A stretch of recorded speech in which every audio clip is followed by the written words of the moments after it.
And for today, personal tip, ang aking personal payo for today, tamang diskarte sa pag-iipon sa MP2. No? Ano nga ba? So yan yung ating ed for today para sa araw na to. No? So ano nga bang tamang diskarte sa pag-iipon sa MP2 account mo, yung Pag-ibig MP2? No?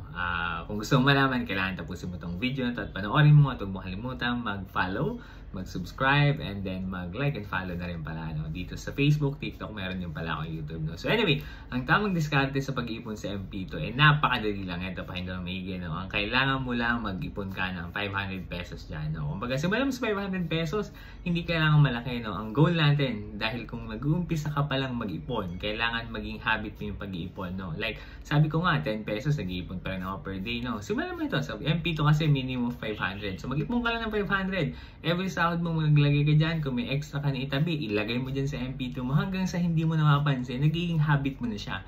Dahil naging habit mo na siya, natutuwa ka na. Kung hindi na ito mabigat sa pakiramdam mo ng pag-iipon. Hanggang sa, alam mo yun, lumalaki yung ipon mo, na-encourage ka na mag-ipon, hanggang sa marami kang pwedeng paggamitan ng ipon ng pera. Pwedeng pang small business mo, pang travel, pang paaral sa'yo, o kung ano pa man. Ang importante lang dito, simulan mo ito sa 500 pesos lamang. Okay? Yun lang yung tamang diskarte sa pag-iipon sa MP2. No? Diba? Simple lang, okay? So yun lang yung ating ed for today. Kung nagustuhan mo to, again, huwag mo kalimutan na supportahan ako syempre dito sa Facebook, TikTok, gano'n rin sa aking YouTube. Yun lamang. Salamat!